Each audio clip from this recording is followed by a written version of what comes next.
was being made.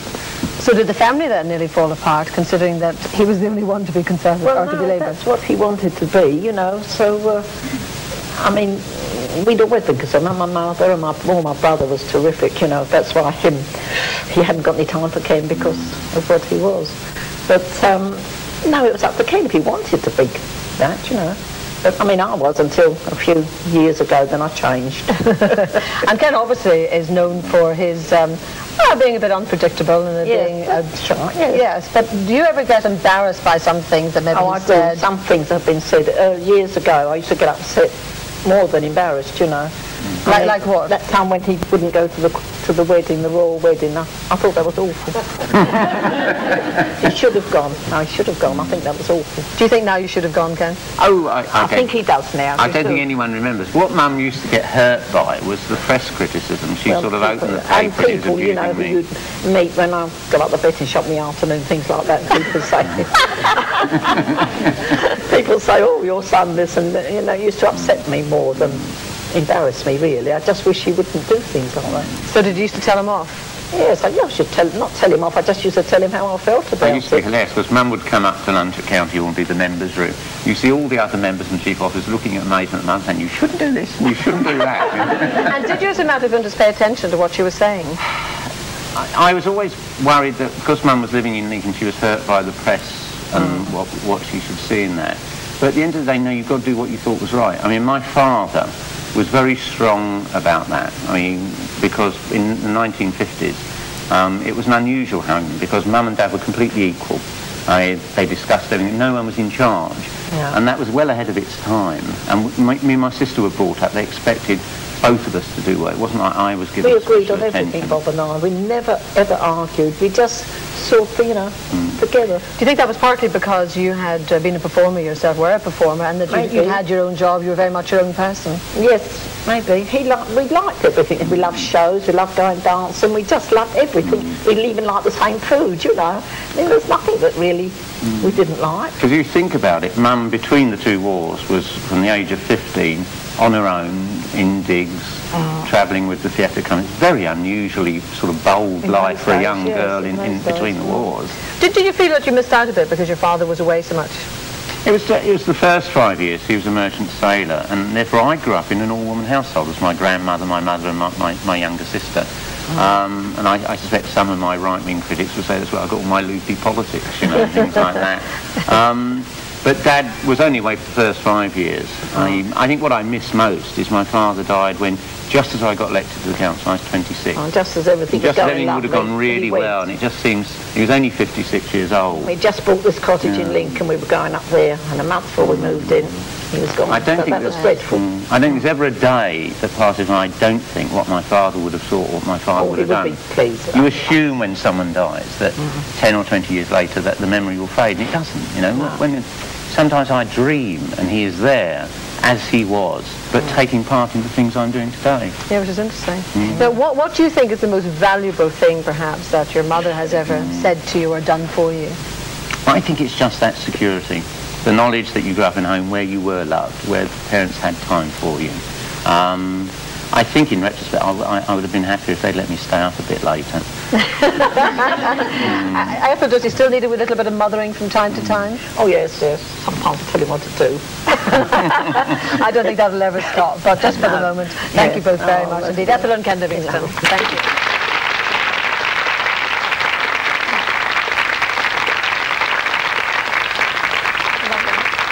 Now, my next two guests are a mum and daughter. They were split up when Mum went to live in Holland, leaving her 8-year-old daughter with Dad in Sweden.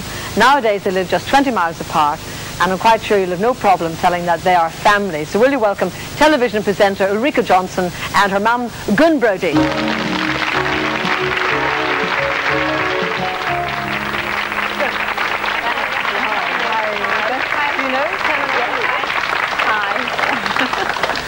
Actually, it's interesting. I was just watching Ulrika on the television the other day thinking, you know, how very confident she is. Now, was she terribly extrovert as a child as well? Always extrovert. From the time she could start walking and talking, she was off doing everything that was going. If we were on holiday and you met another family, she would be off with that family and not be with us at all. She's always been an extrovert, yes. As I just said, Ulrika, she was only 8 actually when you left the marriage and left the home as such. And what were the circumstances for that? Well, I was separated from Ulrika's father, and I met a man that I fell in love with, and he worked in Holland. He worked for associated companies, and my head office was in Holland, in Amsterdam. So I decided to move down, and I don't know how I did it now, because everybody was against me at the time. My father and mother was against me, and my sister, all my friends. And the only one really who supported me was Ulrika's father, and I wasn't really worried about leaving Ulrika. Maybe I was selfish, I don't know, but it's, you know, but I had good contact with her while I was living away. But it's a very heart-searching decision, obviously, to leave, for a mother to leave her child, isn't it? Yes, so what was going through your own head at that time? I just was so sure that that was the thing to do at the time, that I never really worried about it. I never worried that Ulrika would miss me. When I finally... Why was that? I don't know. I was just so sure that that was the right thing to do. When I was living apart from her, it was awful. Certainly in Holland you see a lot of blonde children. They're looking very much like Ulrika, and I often burst into tears on the streets just seeing them because I missed her so much. So Ulrika, what do you remember about Mum leaving? I don't remember a lot really. I can remember suddenly she sort of wasn't there. It was like a long holiday for me, really, that she was going away on a long holiday. The most significant fact was that she took her hairdryer with her, and that to me meant that she wasn't going to come back for some time. And then I was left to become sort of wife to my father almost, and mother in the household, to sort of look after things and to do all the chores. So I can't remember actually understanding what was going on, and in many ways I do think that was quite a good thing, because if I had understood it at an older age I might have found it more difficult to take in.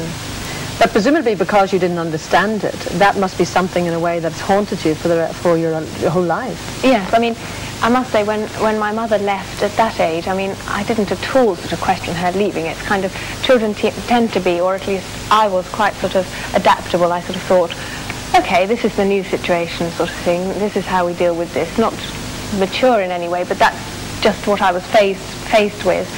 But then when I grew older and I sort of suddenly began to think, why did she leave me, you know, and how would things have been if I'd gone with her or if she had stayed? And I mean, at that stage I still wanted my parents to stay together, you know, that was the thing, to try and get them together. You know, when you come back next time to visit, bring your hairdryer, because then, you know, you won't have to go back and get it.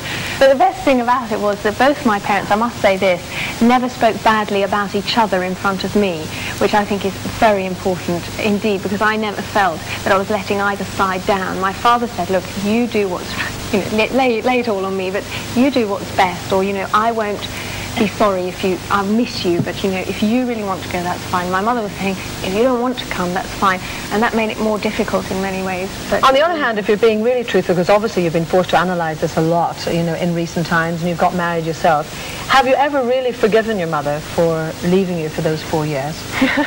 I'm not sure that she's sort of asking for forgiveness, because we never that's really not what I'm asking. I'm not saying did your mother ask you for forgiveness. Have you forgiven her inside? Go on. I don't know. I wish she'd been with me. I really do. I'm not.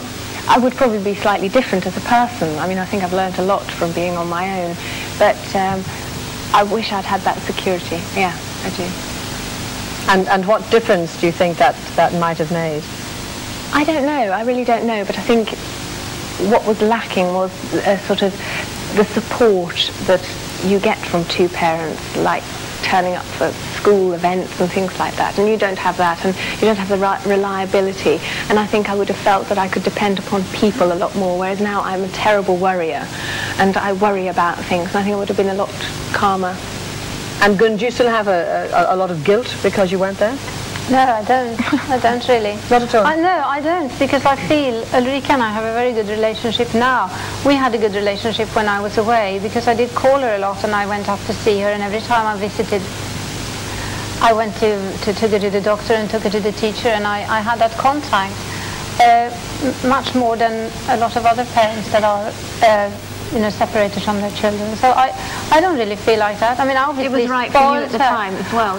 I spoiled her every time I saw her because that's the natural thing, I think. But and you've got two young children, yes, your second marriage now. Yes, yeah. Now, do you, Ulrika, notice a tremendous difference? Obviously, do you feel resentful almost in the fact that these children are getting a lot of attention? Well, I love them so much, so I would never I don't feel towards them any sort of jealousy or anything like that. They're almost like my own children, because I was 15 when Christian was born and 18 when Kelly was born, so I feel very maternal towards them. But of course I do. I mean, my mother is suddenly at home. When I was born, she went to work straight away, and I was in a creche, in a kindergarten or whatever, and there taken to horse riding lessons and ballet lessons or whatever else, and I never had that, and that's the sort of thing that...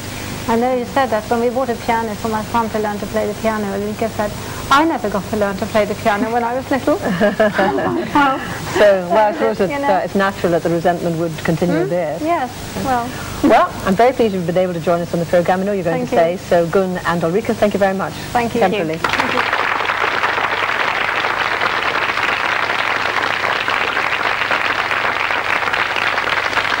Well, now we welcome father and daughter, both of whom tread the boards. Now, he's one of Britain's most popular actors. He's played both television, comedy and classical theatre. He's probably best known, though, for his part in this tale of two families. Margot? Yes? Thanks, sexy.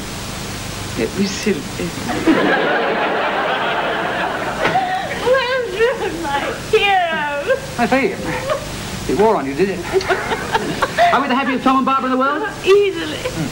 Right, go and sober up, get your working clothes on. We've got a prison camp to build. Oh, welcome home, Mickey. Oh, thank God you made it.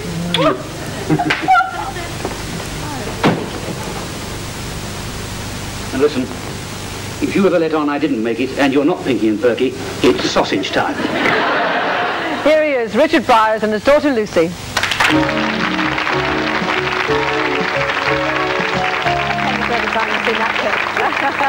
Hi, Richard. You've met everybody before. Yes, it takes so long just to meet everybody, doesn't it, at the moment? Actually, Richard, obviously you've seen those clips hundreds of times. What I want to ask you, was life in the Briers household just a trifle different to the good life? Oh, yes. I mean, I was very much... I mean, they said, would you like to have done what you did? And I will say, well, I would have been really on the side of Margot and Jerry. I'd have moved. So I don't want people milking goats at 6 in the morning. They were an appalling couple when you think it's dreadful. I'm so glad I'm much older and more sensible now. Now, I gather that your father was shocked and surprised when you started to actually do well in the acting business. He's very surprised. But because in those days, everyone had to be terribly good looking and 6'2" and, had sex appeal and things, and that was not really in the back drawer. So, luckily I had the one talent to be sort of, some people said, rather amusing. And so I was able to make a living at it. But he was very surprised. Of course, they adored The Good Life. I mean, that was, thank goodness, one of the most popular shows. Everyone seemed to like it. So they were, and when Lucy was young at school, she never got sent up very much because they liked the program so much. It was all right, that. Nice. but I understand then, therefore, that your family were terribly against you going into it originally. They were frightened. It was a long time ago in those days, very frightened. And everybody was, they said get a regular job because you'll be unemployed. But of course, since then, we're all unemployed. I mean, the acting profession is the same as any other now. Everyone's worried about what's going to happen next week. So when Lucy then showed this great interest of going into the theatre, how did you react? Well, I was said, very pompously, as I am, if you want to do it, don't. But if you have to do it, then do it. And she had to.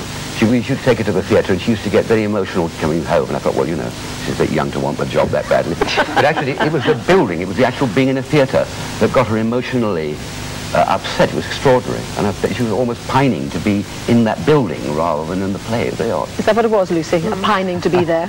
Yeah, it was a sort of desperation. I always felt that I wanted to be there, and I was only sort of 6 or 7 years old, and I knew I couldn't. I think it's also having an older sister.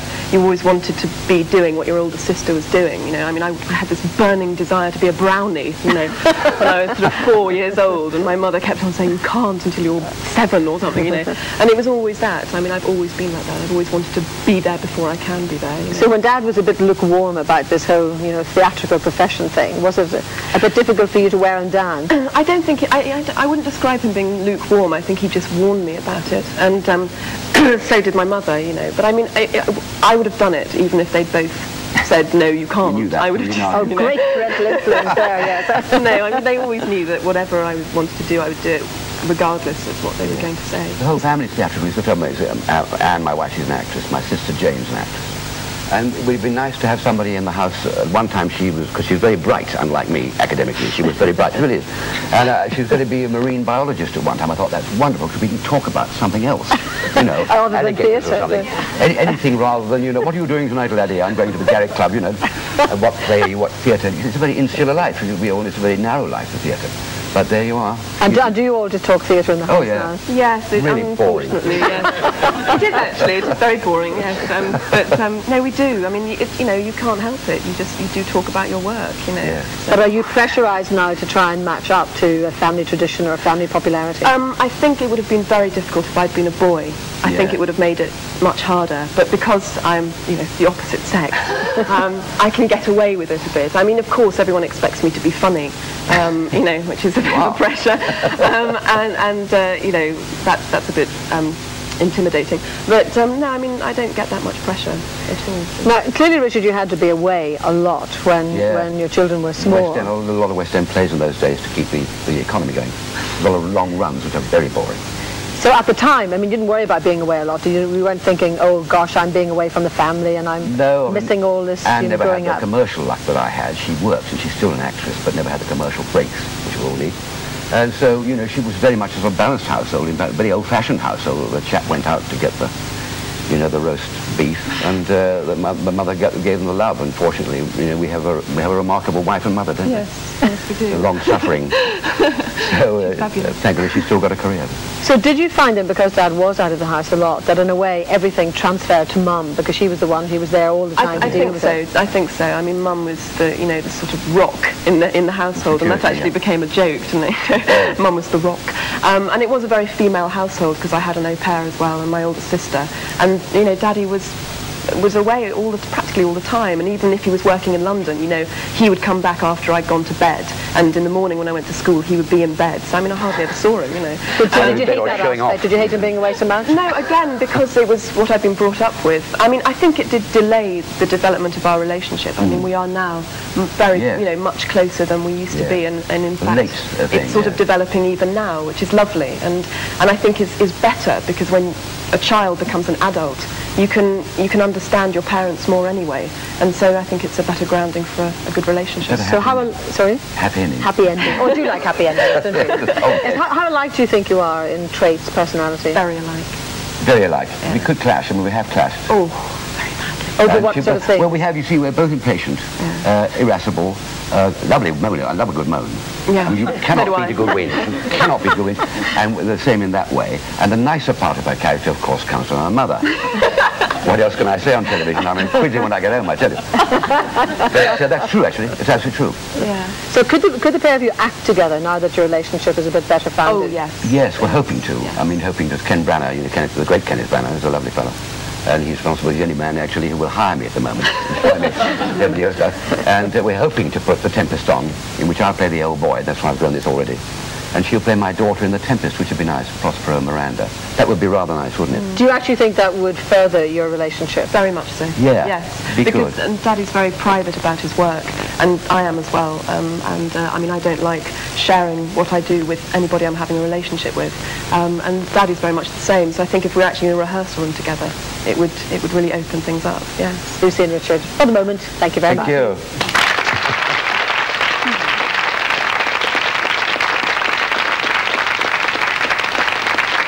Closely in the audience are two people who have a great professional interest in this whole subject of parents and children. First of all, journalist Anna Rayburn, and then we have Carol Stone, who carried out a series of interviews with mums and children for her television program, which was called Mother of Mine. So what did you discover actually, Carol, about the relationship between mother and daughter? Well, I think it's an extremely important part of your life. The reason I did the series was because I've always rather, although my mother's an atheist, thought of her, if there was a God, then my mother sort of personified it, because she was a very enlightened person, and I had a very strong bond. And I was quite surprised to find that friends of mine actually sort of more or less divorced their mothers. So I was interested to see what other people, and my particular series was people in public life. And I think the thing I felt was a bit like with Ken and his mother Ethel, that people are very, very much want approval from their mothers and from their parents. They want to feel that what they're doing has got their sanction, or otherwise they rebel against it. I think also that people of my generation feel that if only my mother, and I think particularly in Ken and Ethel, if my mother or my father had the chances I had, life could have been very, very different for them. So, and I think also in presence of your parents, you are stripped of all pretense. They really do know you backwards. What did you discover about this unconditional love? Because many people will say that in a way the mother is the only person in the whole world who will give you this totally unconditional love. Yes, I think that's true. I do know someone that was going to marry somebody, and she said the moment he said to me, well, my mother would have forgiven me, she thought he has not grown up. And I can see that. I think that is a point. I think I do feel there's nothing I could do that my mother and my father wouldn't have forgiven me for. I don't think it's necessarily a good thing, but I do think that in a way it gives you security. In another way, you wake up to the hard world when you meet the people that don't give it to you. And was there a common thread, though, of things that do go adrift? I mean, whether it's the overprotective mother or the mother who wants to lead her life, for example, through the child? I think there's a danger of leading life through the child. I think also there's a danger of parents wanting you to be something that you didn't want to be yourself. I remember one person I interviewed, his mother wanting to be a bishop. This was not what he wanted to be.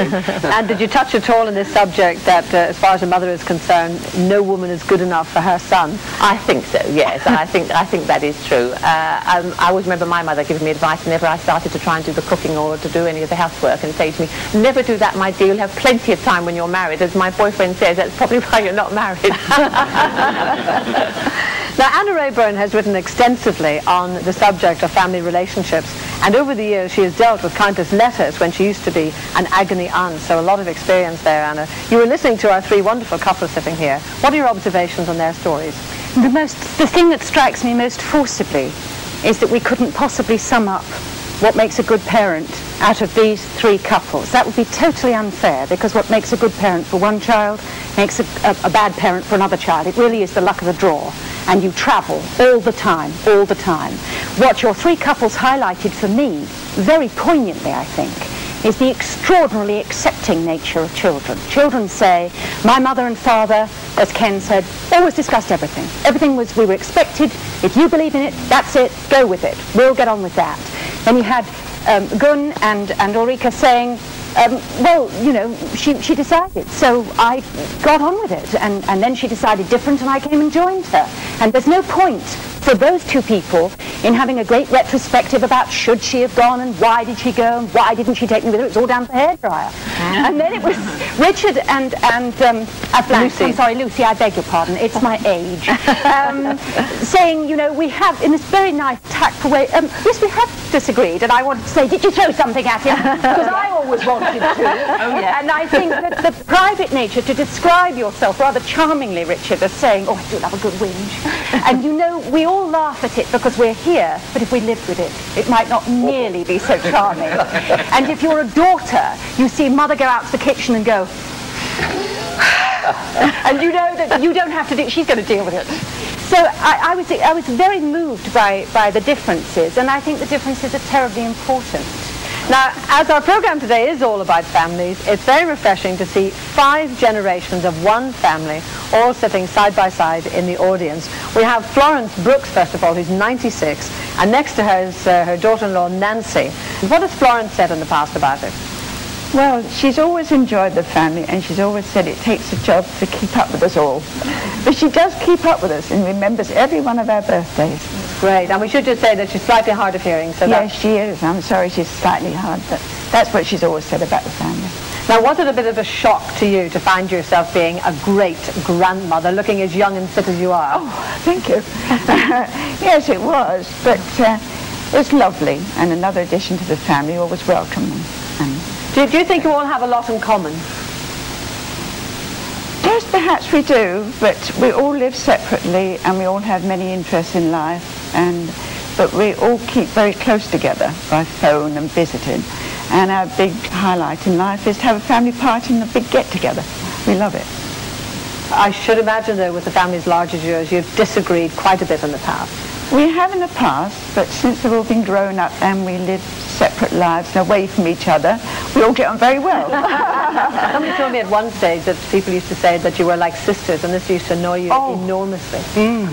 Because especially when my mum used to chime in and say, well, I'm the younger one. I didn't think that was amusing at all. I thought she liked a lot of fun. Did she ever upstage you a bit, maybe unwittingly? I guess so. Yeah, so truthful. What way do you think your relationship has developed with your daughter, you know, looking back on the one you had with your own mum? Really, on reflection, similar lines. We had Battle of the Wills when Siobhan was growing up, young teenage years. And before they get to 12, you can cope with them and you can get them to your way of thinking. And then they thought of it themselves, the idea. But when they get to be 12 and 13, they come to be individuals. And we always had a Battle of Wills. Yes, she wanted more freedom and I thought she had plenty. Would you go along with that, Siobhan? Yeah, it's interesting, isn't it, what carries through the generations, because I can see that there's a really strong link, because I think, especially because we're all blood related, the four of us now, that we're actually very, we strive for independence, and we're actually very powerful women, and powerful women living together don't necessarily, you know, get on very well, because, you know, you just spark each other off. And I mean, it's quite healthy. I mean, as long as you don't suppress that and you pretend to feel what you're not feeling and saying, you know, no, I'm fine, we're happy, jolly family. You know, we're humanity, you know, which is part of, you know, clashing and disagreeing. You know, I mean, it's just living together, isn't it? The baby, by the way, is absolutely beautiful. But have you found that since the baby was born that maybe your understanding of your mother or the closeness has increased? Absolutely. I mean, things like, you know, 4 o'clock in the morning, 5 o'clock in the morning, 1 o'clock in the morning. You know, I mean, that's the stuff that women are made of. That's why women have babies. You know, it's a very clear example. And, you know, recently when I had Mother's Day, you know, I mean, I actually felt, I mean, I know it's all a bit sort of commercial now, but I felt it really internally, this feeling of, wow, you know, I never really understood actually. And there's much more to come. You know, he's only 6 months old, so, you know, this is only 6 months into it. Well, I think it's just terrific to see the 5 generations here, and I want to thank you all very much. Now we're going to meet yet another very special family. The Don Baban sounds like the latest group, I think, but they clearly enjoy family life. They have 4 children of their own, but have adopted or fostered 40 more over the years. An achievement that recently won the Relates Award for Family of the Year, and rightly so. So congratulations to all of you. But you must have to have an abundance of love and attention to give all these children. Well, we have. Yes. Why do you think that? It's as simple as that, you know. And also, we have had 15 children in the house at one time. At one Christmas, we had 15 children. We couldn't move for wrapping paper that time as well.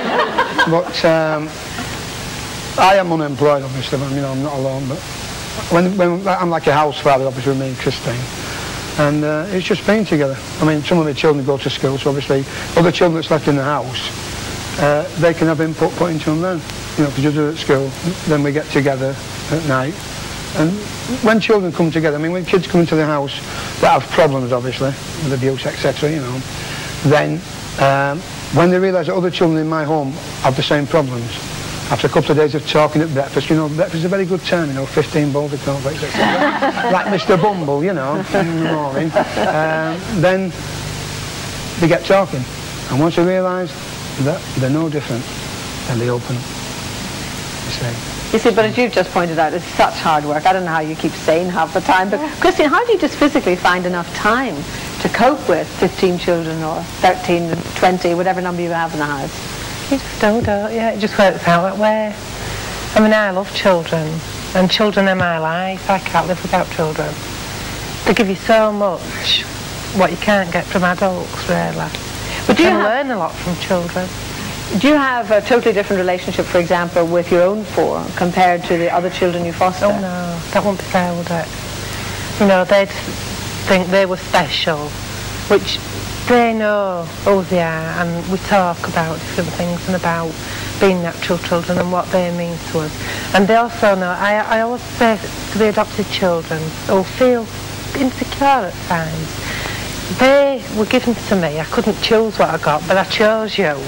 So they feel special, but they understand why I've said this, you see.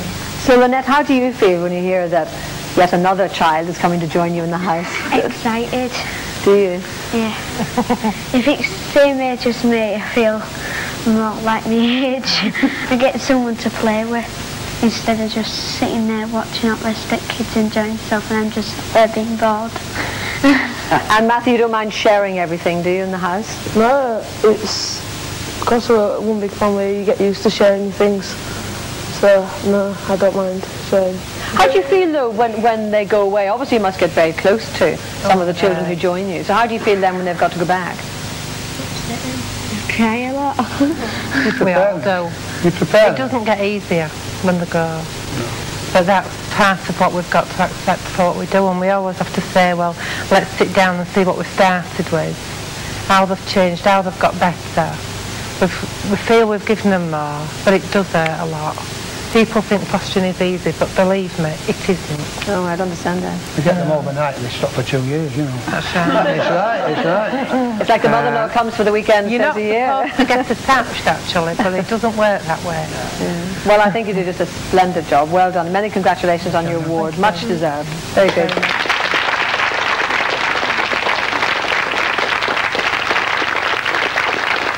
A recent survey showed that 1 in 6 of Britain's families have a single parent, and Ivan Sokolov brought up his 2 young sons when he and his wife separated. And from this experience, he went on to found an organization called Parent Link. It's actually to help teach parents how to be good parents. I'm wondering, Ivan, just how you tackle that for a start. How can you actually teach people to be good parents? Well, it's more about helping them actually change the things that they don't like and improve the things that they do, rather than, I'd say, teaching them to be good parents. And as Anna said, how do you decide what is a good parent? But it's mainly about helping people. You know, it's so easy for us to do what was done to us, or maybe to do absolutely the opposite, you know, just to repeat the patterns. So it's giving people the chance to realize that they can change and that there are practical things that they could do differently. But starting to do it rather than just knowing it needs some help and support, and I think that's what Parent Link's really trying to give them, the help and support to do it differently. So what are those practical things that you help them with? Well, I mean, one example that kind of relates into what a lot of people have said is the whole issue of security and feelings, that being able to really acknowledge children's feelings, being able to talk openly, to being able to communicate well are absolutely critical. But if people have been brought up, if the parents have been brought up in families where that doesn't happen, they need some encouragement and some help to be able to listen to their children, to express their feelings, to acknowledge their children's feelings rather than jumping down their throats or telling them to, you know, zip it up and keep it to themselves. Practical little things like that. Because you've analysed single parents, what effect do you think it has on the child not having both parents there? I think it's very difficult. I mean, I think the security issue is the biggest thing. It was certainly the biggest thing for me. And I think the main reason why it was the biggest thing is that as a single parent for that period of time, with my marriage breaking up, I felt insecure. Now, how could I give security to my children when I felt desperately insecure? I think that's the biggest difficulty for a lot of single parents. We don't choose to be single parents. Well, not many people get the choice. And how do you provide the security, and how do you also provide the balance? Because men and women are different, and I think that boys and girls need the experience of living with men and with women. Maybe not at once. I mean, Ulrika's example was a good one. Maybe there are different times. And the same has happened with my children. They went back to live with their mum, and at the age of 12, my eldest son decided that he wanted to come and live with his dad. So he then came back and lived with me for another 5 years, because he needed the switch. He needed a balance of the energy to be with a man, I think. Now, do you think that a relative of the family or a friend can actually fill that gap? I think, yes, I think other people can fill that gap. And I think one of the saddest things, not just for single families, but for the kind of concentration on nuclear families, is that we don't allow non-parents to have contact with our children. We've become too isolated generally.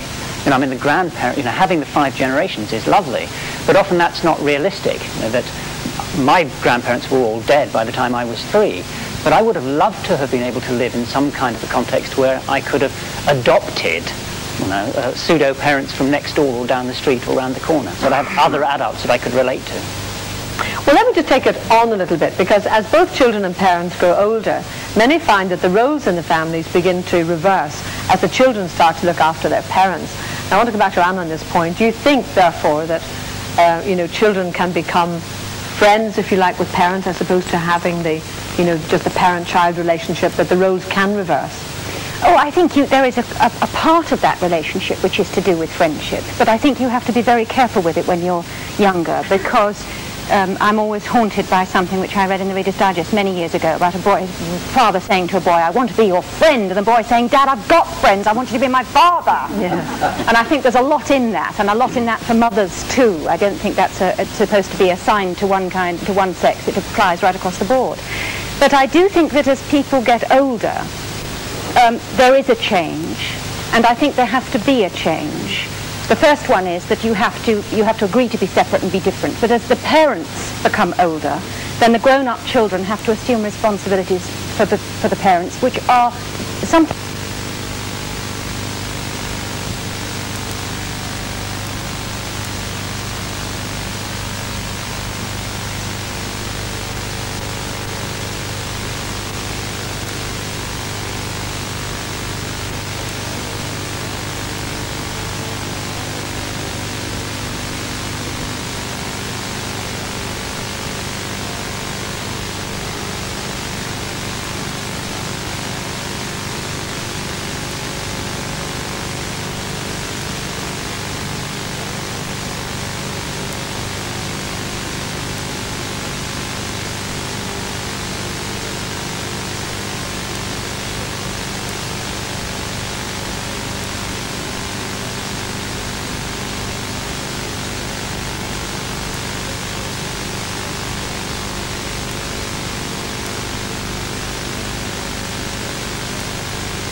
Мессершмитта и других немецких проектов, они полностью изменили конструкцию.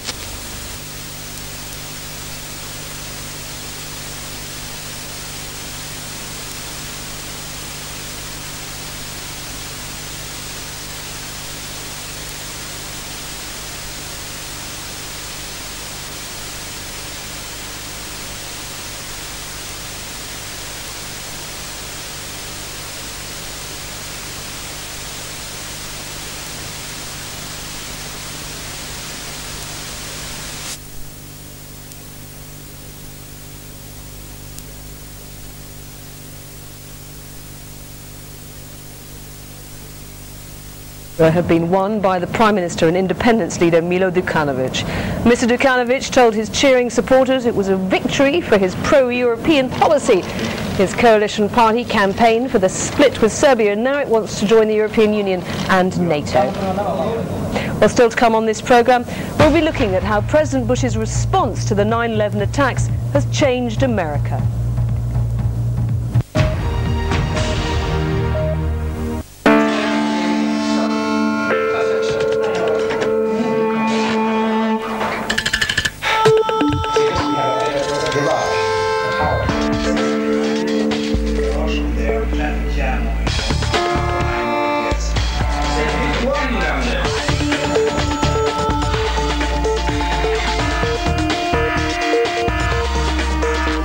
Enter a new era with 3D. Dassault Systems. See what you mean. This week in Talking Movies Hollywoodland, starring Adrian Brody and Ben Affleck, plus his one of modern cinema's most original talents, filmmaker Michel Gondry. His new film stars Jack Black.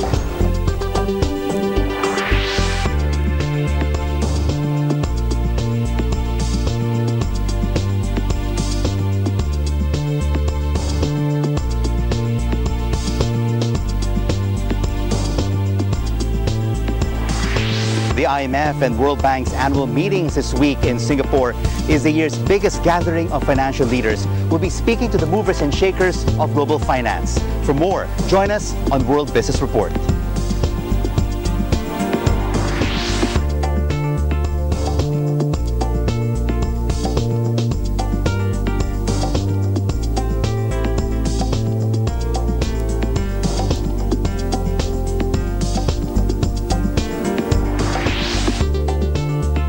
As America commemorates the 5th anniversary of 9/11, I'll be live in New York looking at the lasting impact of those attacks.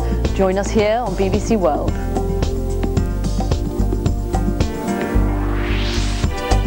This week, we'll be finding out if security software companies are ready for Microsoft Vista, and we'll be taking a trip around IFA, Europe's largest consumer electronics show.